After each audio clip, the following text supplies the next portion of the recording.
You are standing in a tent somewhere on the steppes of Central Asia, roughly 6,000 years ago. In front of you is a skin bag, made from the stomach of a goat, half full of milk. You have been riding all day, and the bag has been slung across the back of your horse the entire time, jostling with every step across open grassland under a flat, enormous sky. When you finally stop and open it, the milk inside is not milk anymore. It has separated into something pale and lumpy, floating in a thin, sour liquid. Most people would call that ruined. You do not know that yet. You scoop out the solid part, taste it, and something changes in the history of food forever. Because what you are holding, without knowing the word for it, without any chemistry, without any plan at all, is butter. It was not invented. It was jolted into existence by a horse.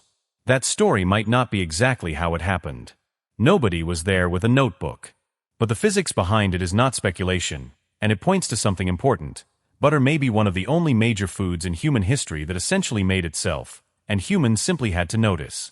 So how did we actually invent butter? The answer runs through a Neolithic pottery workshop in Poland, a Sumerian temple wall, a set of Vedic hymns, a swamp in Ireland, a cathedral tower in France, and a Swedish engineer with a spinning bucket. And it starts with a question most people never think to ask. What actually happens, chemically, at the exact moment milk stops being milk and becomes butter instead? Milk is not a simple liquid. It is an emulsion, tiny droplets of fat suspended in water, each one wrapped in a thin membrane made of proteins and phospholipids that keeps it from clumping together with its neighbors. As long as that membrane stays intact, milk stays milk. But agitate it, shake it, jostle it, churn it, and those membranes start to break. The fat droplets, freed from their wrapping, begin sticking to each other. They clump.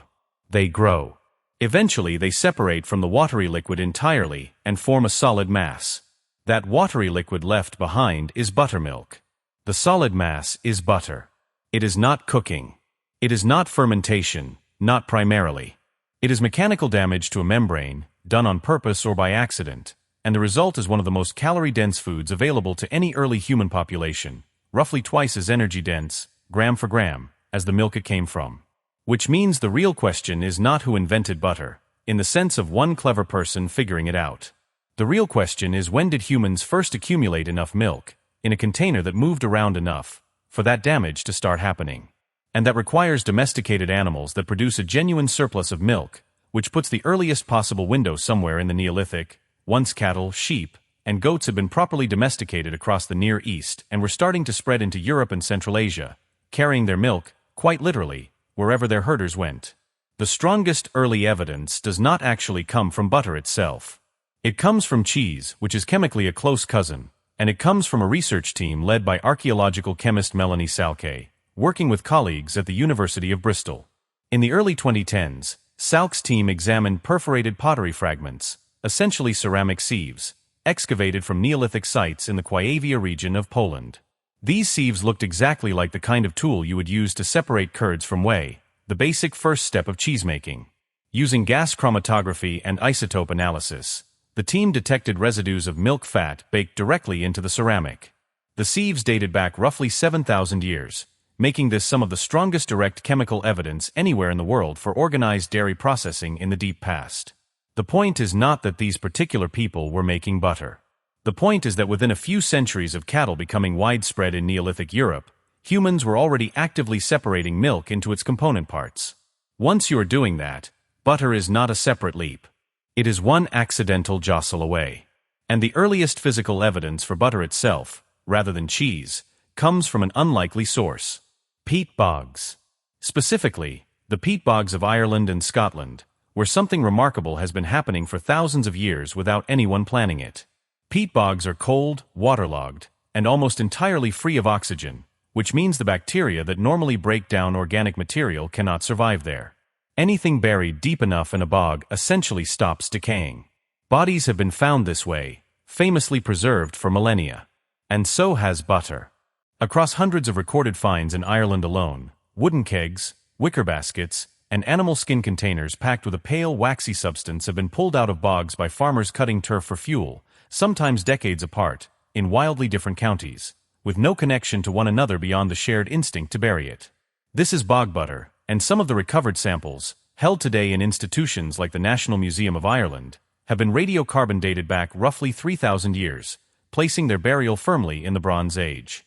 Chemical analysis has confirmed that many of these deposits are genuine dairy fat, not tallow or some other animal product. The leading theory for why people were burying enormous quantities of butter in bogs is preservation. A cold, low-oxygen, naturally refrigerated hole in the ground was, for people without any other reliable way to keep dairy fat from turning rancid, one of the best storage technologies available. Some archaeologists also argue certain deposits may have had ritual significance, offerings left in liminal, sacred wetland spaces rather than food simply forgotten and never recovered, since bogs held a genuinely sacred status in Iron Age Northern European belief systems. The same wetlands where sacrificed weapons, cauldrons, and occasionally human remains have also turned up. Either way, what the bogs prove is straightforward. By the Bronze Age, in cool, wet, grass-covered northern Europe, butter was not a curiosity. It was being produced in large enough quantities that people were burying kegs of it in the ground. Meanwhile, in a completely different climate, a completely different civilization was building butter into the center of its religious life. In ancient Mesopotamia, archaeologists working at the site of Tel al-Abaid, near the city of Ur, uncovered a limestone relief frieze during excavations led by the British archaeologist Leonard Woolley in the 1920s. The frieze, dated to roughly the 3rd millennium BCE, depicts a sequence of figures engaged in what researchers have interpreted as dairy processing, milking animals, straining liquid, working it in vessels through stages that closely match the traditional steps of butter and ghee production. It is not a recipe carved in stone, and there is genuine scholarly debate about exactly what stage of the process each panel represents. But it is one of the earliest known visual records anywhere in the world of humans treating dairy fat extraction as a structured, repeatable, socially important activity, important enough to carve into the wall of a temple. That religious weight shows up even more clearly a little further east, in the sacred texts of ancient India. The Rig Veda, one of the oldest surviving bodies of literature in any Indo-European language, composed somewhere in the range of 1500 to 1000 BCE, repeatedly references ghee, clarified butter, as a central offering in fire rituals. In Vedic religious practice, ghee was not simply cooking fat. It was poured directly into ritual fires as an offering to the gods, its slow, steady burn treated as a physical link between the human world and the divine. Ghee itself is butter taken one careful step further. You heat butter gently until the water evaporates and the milk solids separate and can be strained away, leaving behind a pure, golden fat that, crucially, does not require refrigeration and can be stored for months in a hot climate without turning rancid. That single additional step, heating and clarifying, solved the exact storage problem that Irish bog burial was solving through cold and darkness instead. Two civilizations, on opposite ends of the climate spectrum, arriving at two completely different engineering solutions to keep the same fragile food from spoiling. And it wasn't only South Asia and Mesopotamia solving that problem independently. High on the Tibetan plateau, an entirely separate dairy tradition developed around yak milk instead of cow or goat milk, producing a distinctive butter that became central to daily life in a way almost no other culture matches. Butter tea, a beverage made by churning strong black tea together with yak butter and salt, became, and remains, a staple across Tibet and parts of the Himalayas, prized as much for its raw caloric density in a cold, high-altitude environment as for its taste, since a single cup can deliver a meaningful fraction of the calories a herder needs to survive a day of hard physical labor at extreme altitude. Traditional Tibetan and Mongolian herding communities also developed elaborate butter sculpture traditions for religious festivals, carving intricate images of deities and symbols entirely out of colored yak butter, a practice documented in Buddhist monasteries for centuries. Think about what that represents. Three separate dairying traditions, Vedic India, Bronze Age Northern Europe, and the Tibetan Plateau, each isolated from the others by mountains, distance, and centuries, independently decided that butter was valuable enough not just to eat, but to offer to their gods. Now here is where the story takes an interesting cultural turn, because not every ancient civilization respected butter the way India and Northern Europe did. In the Mediterranean world, particularly among the Greeks and Romans, butter had a genuinely bad reputation. The Roman writer Pliny the Elder, in his sprawling Encyclopedia Natural History, described butter as the finest food among what he considered barbarous peoples, using language that made clear he did not mean this as a compliment. To Roman and Greek sensibilities, butter was something northern foreign, associated with the diet of Gauls, Germans, and other tribes they considered less civilized. Olive oil was the fat of civilization in their eyes. Butter was closer to a curiosity, sometimes even used cosmetically as a hair treatment or skin ointment rather than something a respectable Roman citizen would put in food. This was not a nutritional judgment. It was a cultural one, and it reveals something important about how food taboos form. Butter was not disliked because it tasted bad. It was disliked because of who ate it. So why did butter thrive in the North and struggle for respect in the South? Part of the answer is agricultural. Olives simply do not grow well in the cooler, wetter climates of northern and central Europe, while cattle, sheep, and grazing land thrive there. But there is a deeper biological piece of the puzzle that researchers only fully understood in the last couple of decades, and it involves your genes, not just your climate, or the climate your ancestors happened to settle in. Most mammals, including most adult humans throughout most of history, lose the ability to digest lactose, the primary sugar in milk, once they are weaned off breast milk as infants. The enzyme that breaks lactose down, lactase, simply switches off. But somewhere between roughly 7,000 and 4,000 years ago, a genetic mutation appeared in populations across parts of Europe that kept that enzyme switched on into adulthood.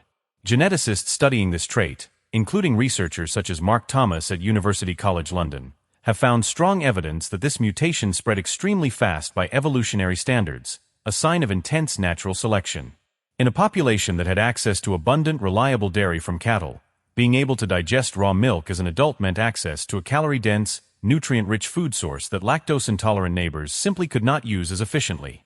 This trait, now called lactase persistence, spread widely through northern European populations and much more sparsely elsewhere. And it created a feedback loop. Populations that could digest dairy well kept more cattle. Populations with more cattle produced more surplus milk. Surplus milk gets churned, deliberately or by accident, into butter. The genetic map of lactase persistence across Europe today lines up remarkably closely with the historical map of which cultures built their cuisines around butter and which built theirs around olive oil. Your ability to digest a glass of milk right now may trace back, in part, to how much butter your distant ancestors were eating a few thousand years ago. By the time you reach medieval Europe, that north-south divide had calcified into something close to a moral and religious fault line. The Catholic Church, particularly through the medieval and early modern periods, restricted the consumption of animal fats, including butter, during Lent, the 40-day period of fasting before Easter. For people in Mediterranean regions where olive oil was abundant, this restriction was a mild inconvenience. For people in northern Europe, where butter was often the primary cooking fat available for much of the year, it was a genuine hardship. And that hardship created an opportunity, for the church and for wealthy patrons alike. One of the most famous examples of this sits in the city of Rouen, in northern France. The northwest tower of Rouen Cathedral is known to this day as the Tour de Beurre, the Butter Tower, built roughly between the late 1400s and early 1500s. According to a long-standing local tradition, the tower earned its name because it was funded, at least in part, by money collected from wealthy parishioners who paid the church for special dispensations allowing them to eat butter during Lent instead of giving it up entirely. Historians debate exactly how much of the tower's actual construction cost came from these payments versus other church funds, but the legend persisted for a reason. It captured something true about the period. Butter mattered enough, both practically and spiritually, that people were willing to pay real money to keep eating it during a season when they were supposed to abstain. A food humble enough to be churned in a farmhouse had become important enough to help finance a cathedral. For most of human history after that point, butter production stayed essentially unchanged from the process that began with a jostled skin bag on the steppe thousands of years earlier. Cream would be allowed to rise naturally to the top of raw milk, skimmed off by hand, and churned, first in simple pottery or wooden vessels, later in dedicated dash churns and barrel churns, using nothing but human muscle. It was slow. It was inconsistent. And separating cream from milk naturally, just letting it rise through gravity, could take the better part of a day and never fully separated all the fat. This remained the bottleneck in dairy production for literally thousands of years, right up until the late 19th century. Because churning was slow, physically demanding, and genuinely unpredictable, entire bodies of folklore grew up around it, particularly in Ireland, Scotland, and Scandinavia, passed down through generations of dairy workers who had no other framework for explaining why the same cream, from the same cow, on the same farm, sometimes simply refused to turn. Cream that refused to turn to butter, sometimes for reasons as mundane as temperature or bacterial contamination that nobody at the time understood, was often blamed on witchcraft. Folklorists studying rural Irish and Scottish communities recorded widespread beliefs that a jealous neighbor, or a fairy, could steal the butter simply by taking the substance of the cream while leaving its appearance unchanged, so that a farmer's wife could churn for hours and get nothing for her effort. Protective charms, iron objects placed under the churn, specific prayers recited at the start of churning, and rowan branches hung near the dairy were all common countermeasures. None of this had anything to do with actual dairy science, but it tells you something real about how central and how unpredictable buttermaking was to household economies for most of its history. A failed batch of butter was not a minor kitchen inconvenience. In a subsistence household, it could mean real hardship, and people reached for supernatural explanations because the biochemistry of a ruptured fat globule membrane was not exactly common knowledge in a medieval farmhouse. The breakthrough came from an unlikely direction, engineering rather than farming. In 1878, a Swedish inventor named Gustav de Laval patented a continuous centrifugal cream separator, a device that spun milk at high speed inside a rotating drum. Because cream is less dense than the watery portion of milk, centrifugal force flung the two apart almost instantly, doing in seconds what gravity had taken a full day to accomplish, and doing it far more completely. De Laval's separator did not just make butter production faster. It restructured the entire dairy industry, making large-scale, centralized creameries possible for the first time and turning butter from a farmhouse craft into an industrial commodity almost overnight. That industrial turn also produced butter's first real rival. In 1869, the French chemist Hippolyte Mejmouris responded to a challenge personally issued by Emperor Napoleon III, who wanted an affordable, stable substitute for butter that could feed the French military and the country's growing urban working class, groups for whom real butter was often too expensive or too perishable. Mejmouris developed a substance made primarily from rendered beef fat, blended with milk to approximate butter's flavor and texture, and he patented it under the name oleomargarine, later shortened to margarine. For the first time in the roughly 6,000-year history of butter, humanity had deliberately engineered a competitor from scratch in a laboratory, rather than discovering one by accident on the back of an animal. Around the same period, another change was reshaping butter from an entirely different angle: safety. Louis Pasteur's research into microorganisms in the mid-1800s eventually led dairy scientists to apply heat treatment, pasteurization, to cream before churning it into butter. Raw cream, left untreated, carried whatever bacteria happened to be present in the milk supply, which meant butter quality varied wildly from farm to farm and could occasionally carry genuine health risks. Pasteurized cream produced butter that was more consistent, longer-lasting, and dramatically safer, and by the early 20th century, pasteurization had become standard practice across most large-scale dairy operations in Europe and North America.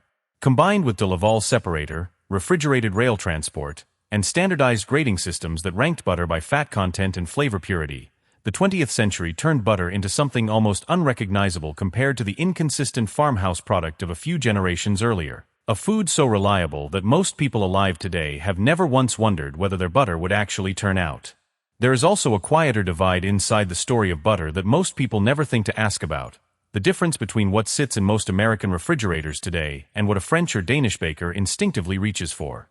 Traditional European butter is what is known as cultured butter, made by allowing live bacterial cultures to ferment the cream slightly before churning, producing a tangier, more complex flavor and a longer natural shelf life, a technique that almost certainly descends directly from the simple reality that milk left standing in a warm farmhouse for a day or two before churning would naturally begin fermenting on its own, whether anyone intended it to or not.